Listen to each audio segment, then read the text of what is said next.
Hi guys, in front of me I have this Lenovo Legion smartphone, and in this video I would like to show how you can enable the clipboard on your device.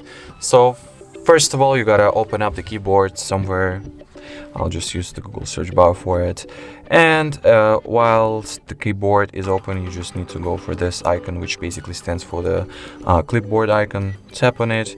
Here you gotta turn it on either by tapping on this blue button or just moving the switch.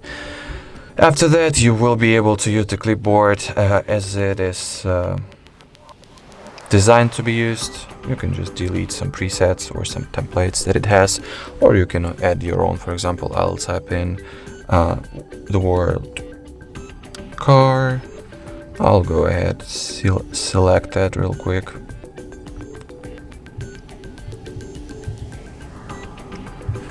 Copy, and if I'll get back to the clipboard, as you can see, we have the keyboard edit. So that was it for this video. Thank you so much for watching, and bye bye.